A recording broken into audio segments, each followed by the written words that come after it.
اور کہا کہ امام حسین اگر اس نے کوئی غلط ملت بات کی نا، زبردستی بیعت کرنے کا کہا، تو آپ بس کوئی ایک بات اونچی آواز میں کر دینا، یہ سپاہی پیچھے آ جائیں گے۔ امام حسین ان 14 بندوں کو لے کے گورنر ہاؤس پہنچ گئے۔ جب آپ وہاں پہنچے، اس نے بتایا، اس نے کہا جی حضرت امیر معاویہ انتقال کر گئے اور آپ نے یزید کی بیعت کرنی ہے۔ تو امام حسین فرمانے لگے میں چھپ کے بیعت نہیں کروں گا، مجمع لگاؤ، جمعے والے دن اعلان کرو، جو طریقہ ہے حضرت ابوبکر صدیق کا، جو طریقہ ہے حضرت عمر فاروق کا، جو انداز حضرت عثمان غنی کا ہے، جو مولا علی کا ہے، سر عام اعلان کرو، اگر ساری دنیا یزید کی بیعت کرے گی تو میں بھی تیار ہوں۔ تم مجھ سے بیعت لے کے پھر لوگوں کو بتانا چاہتے ہو کہ حسین بیعت ہو کر رہے ہیں تو تم کیوں نہیں کر رہے؟ میں عام آدمی نہیں ہوں، لہذا چھپ کے بیعت نہیں کرتا۔ جب یہ بات کی نا تو ولید بڑا نرم دل تھا اور امام حسین کی شان کو جانتا تھا، وہ جانتا تھا یہ نبی پاک کا خاندان ہے۔ اس نے کہا جی مجھے تو حکم تھا، باقی آپ حضور کے نواز ہیں، میں کر کچھ۔ وہاں ایک بڑا بدبخت شخص بیٹھا تھا، عبد الملک بن مروان، وہ ولید سے کہنے لگا کہ اگر حسین آج تمہارے ہاتھ سے نکل گئے تو تمہارے لیے بہت بڑا مسئلہ کھڑا ہو جائے، انہیں جانے نہ دینا، یا بیعت کراؤ یا ان سے کہو جنگ کے لیے تیار ہو۔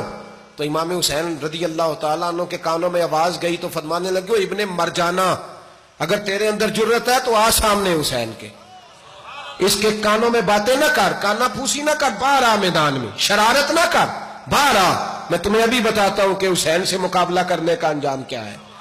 یہ کہہ کہ امام حسین باہر نکلے، اپنے بھائی محمد بن انفیہ کو بلایا، عبداللہ بن زبیر، عبداللہ ابن عباس، ڈھیر سارے لوگ کٹھے ہو گئے۔ فرمایا یہ معاملہ ہے، اب کیا کرنا ہے؟ تو وہ کہنے لگے حضور وقت ابھی مناسب نہیں ہے، آپ اس طرح کریں یہاں رکے، ہم مکے سے، عراق سے، کوفے سے لوگوں کو بلاتے ہیں، یہاں ایک بڑی مجلس مشاورت قائم کرتے ہیں۔ امام حسین فرمانے لگے اگر تم مشاورت قائم کرو گے تو ولید اور عبد الملک بن مروان وہ تو جنگ کرنے کو تیار ہے، اور نبی پاک نے فرمایا ایک مینڈا ہوگا جس کی وجہ سے مدینے کی گلیوں میں لہو بہے گا۔ فرمانے لگے میں وہ بکرا، وہ مینڈا نہیں بننا چاہتا۔ کہا پھر آپ کیا کریں گے؟ تو امام حسین رو پڑے، فرمانے لگے میں مدینہ چھوڑ جاؤں گا لیکن مدینے کی حرمت پامال نہیں ہونے دوں گا۔ امام علی مقام آدھی رات کے وقت نکلے، سیدہ فاطمہ کا دروازہ ایک اس دن تھا جس دن حضرت مولا علی کوفے چلے گئے تھے، اور دوبارہ آج تالا لگا جب امام حسین نکلے۔ آپ جنت البقیع کے پیچھے کھڑے ہو کے حضور کا روضہ دیکھنے لگے، اس وقت گنبد تو نہیں ہوتا تھا، روضہ دیکھنے لگے۔ نانا تیرے کرم کے خزینے کی خیر ہو، میں جا رہا ہوں تیرے مدینے کی خیر ہو۔ سارا خاندان لے گئے، مکے تشریف لے گئے، حج کے ایام قریب آنے والے تھے۔ امام حسین نے وہاں لوگوں سے باتیں کی۔ جب امام حسین وہاں پہنچے تو کوفے سے خط آنے لگے۔ کوفہ حضرت علی کا دارالخلافہ تھا، وہاں آپ کے محبین، پیار کرنے والے ڈھیروں تھے، انہیں خط لکھے کہ حضور آپ چپ کر کے بیٹھے ہوئے ہیں اور ہمارے اوپر یزید مسلط ہو گیا ہے، آپ اگر میدان میں نہیں نکلیں گے، آپ نہیں آئیں گے تو ہم اللہ کی بارگاہ میں شکوہ کریں گے کہ کوئی ہماری کمان کرنے کو تیار ہی نہیں ہوا۔ اور وہ خط 1 2 3 نہیں آئے، وہ خط اتنے تھے کہ 3 بوریوں میں بھرے تھے امام حسین نے، 3 بوریوں میں۔ اب مجبوری ہو جاتی ہے، حق کے لیے کئی دفعہ بات کرنا مجبوری ہوتی ہے، اگر نہیں کرے گا تو پھر اس کو بھی قبر میں جواب دینا پڑے گا۔ امام علی مقام رضی اللہ تعالیٰ عنہ نے مکے میں اب لوگوں کو جمع کیا مشورے کے لیے۔ ہر بندے نے کہا حضور وہ بلا تو رہے ہیں پر اپنے وعدوں کے پکے۔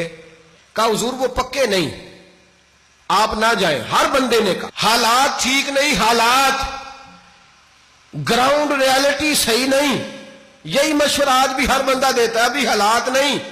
اتنے خراب حالات کبھی نہیں ہوئے تھے جتنے امام حسین کے دور میں تھے، لیکن فرمایا میں دین کے خلاف غلط حکمران کو مسلط ہونے کی اجازت، بول کے بتائیے، بول کے، غلط حکمران کو مسلط ہونے کی اجازت، مزاحمت کروں گا، مخالفت کروں گا۔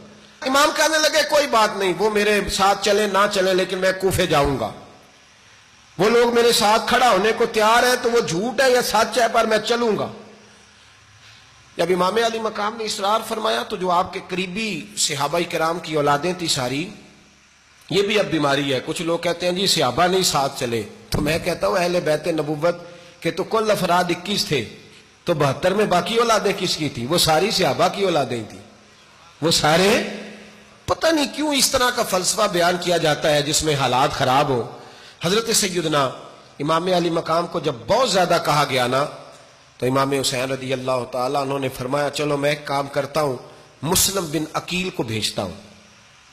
حضرت علی کے بھتیجے ہیں, امام حسین رضی اللہ تعالیٰ عنہ کے چچا کے بیٹے ہیں, حضرت عقیل کے صاحبزادے مسلم بن عقیل. بڑے سمجھدار آدمی تھے, معاملہ فہم تھے, بڑے جری تھے. اتنا زبردست مشورہ کم لوگ دیتے ہیں جتنا حضرت مسلم بن عقیل دیتے تھے. ان کو بھیجا گیا کوفے. اب اس میں بڑی تفصیل ہے, وہ اپنے 2 بچے بھی لے گئے. جب وہ کوفے پہنچے نا تو کوفے پر جناب نعمان بن بشیر کی حکومت تھی. آپ گورنر تھے اور اہل بیت سے بڑی عقیدت رکھنے والے, نرم رویہ. عبید اللہ ابن زیاد کوفے کا گورنر نہیں تھا, یہ کسی اور علاقے کا تھا. جب آپ وہاں پہنچے تو نعمان بن بشیر نے دیکھا کہ حضرت مسلم بن عقیل آئے ہیں, تو لوگ دوڑے ان کی بیعت کرنے, بھاگے. اتنے لوگ جمع ہوئے کہ ایک دن میں 17,000 آدمی نے بیعت کر لی. کتنے بندے جی؟ 17,000 آدمی ایک دن آیا. اب وہ جو امام مسلم بن عقیل کے وہاں نعرے لگانے والے تھے, کہنے لگے حضور یہ پہلے دن کی کارکردگی ہے, 2-4 دن میں دیکھیے کیا ہوتا ہے. 2-4 دن میں کیا ہوا, 40,000 آدمی نے بیعت کر لی. اب وہ 40,000 بندہ تیار ہو گیا. ادھر سے جو یزید کے وفادار تھے انہوں نے خط لکھا یزید کو کہ تو نے بڑا نرم آدمی گورنر بنایا ہے اور 40,000 بندہ چلا گیا حسین کی طرف. اگر ایک دن مسلم بن عقیل اور رہے تو جو تمہارا گورنر بیٹھے ہیں نا جناب نعمان بن بشیر, ان کو گورنر ہاؤس سے نکال کے مسلم بن عقیل قبضہ کر لیں گے. تو چپ کر کے بیٹھا ہے. یزید بڑا تیز تھا, اس نے ایک آدمی گھوڑے پہ دوڑایا. عبید اللہ ابن زیاد ایک اور علاقے کا گورنر تھا, پر بڑا ظالم سا بدماش تھا, بڑا سخت گیر آدمی تھا. اس کو کہا کہ تو پہلے ایک صوبے کا گورنر ہے, جا تجھے دوسرا صوبہ بھی دیا. اس طرح کار فوری طور پہ کوفے پہنچ اور جا کے مسلم بن عقیل کو گرفتار کر, جو آدمی ان کا ساتھ پھر بھی دے اسے قتل کر دے. اس نے کیا کیا, وہ آدھی رات کو آیا, منہ چھپایا, جبہ پہنا, لوگ سمجھے امام حسین آ گئے.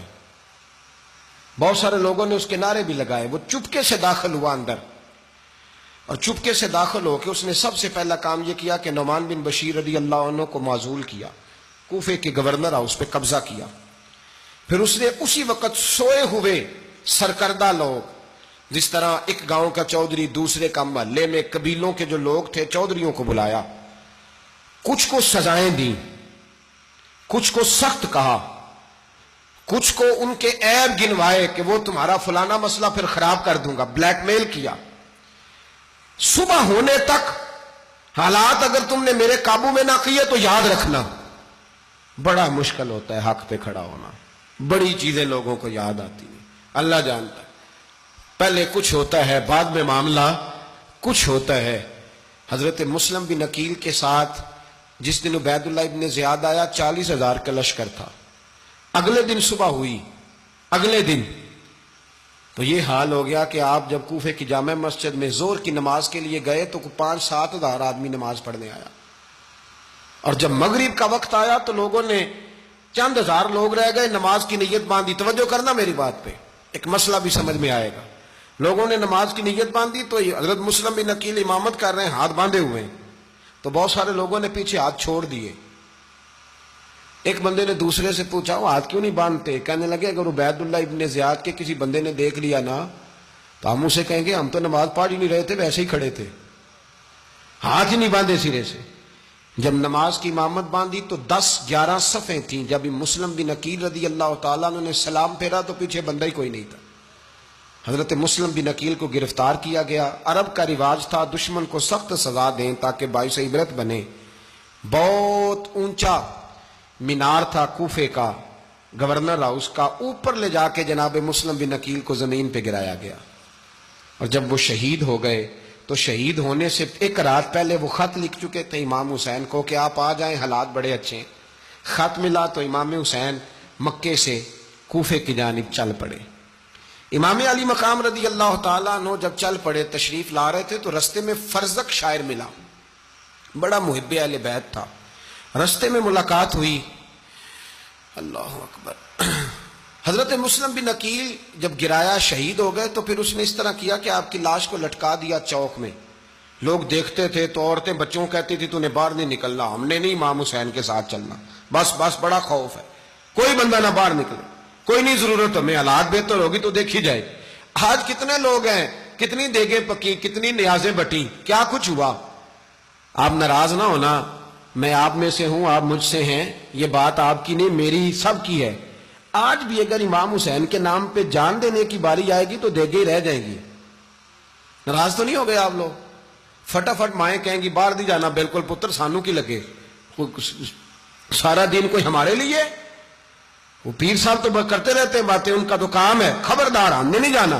دیگے دینے کو سارے تیار ہیں، جانے دینے کو تیار ہونا۔ ناراض ہو گئے آپ لوگ؟ چلو کوئی نہیں، ہو جاؤ، خیر صلی اللہ ہے، بات تو ٹھیک کر رہا ہوں نا۔ حضرت امام حسین رضی اللہ تعالیٰ عنہ نے فرزق شاہ رستے میں ملا تو امام حسین کو کہنے لگا کہاں جا رہے ہیں؟ فرمایا میں کوفے جا رہا ہوں۔ کہنے لگا حضور نہ جائیے گا، لوگوں کے دل آپ کے ساتھ ہیں، تلواریں آپ کے ساتھ نہیں۔ سیدنا امام حسین رضی اللہ تعالیٰ عنہ کو آ کے کہا حضور وہ سارے کوفے والے مانتے ہیں کہ بات حسین کی ٹھیک ہے لیکن آپ کی سپورٹ نہیں کریں گے۔ اور اگلی بات فرزق نے یہ کی کہ حضور میں حضرت مسلم بن عقیل کی لاش کو لٹکی ہوئی دیکھ کے آیا ہوں کوفے کے چوک میں، بڑا ہی خوبصورت فکرہ ہے امام حسین کا۔ فرمانے لگے میرا بھائی لٹکا ہوا تھا، کہیں کسی کے آگے جھکا تو نہیں تھا؟ لٹکا ہی تھا نا، کہیں جھکا تو نہیں کسی کے آگے؟ کہا حضور نہیں۔ تو آپ فرمانے لگے اگر مسلم بن عقیل لٹک گیا تو حسین بھی لٹک جائے گا، لیکن جھکے گا۔ حضرت امام حسین تشریف لائے۔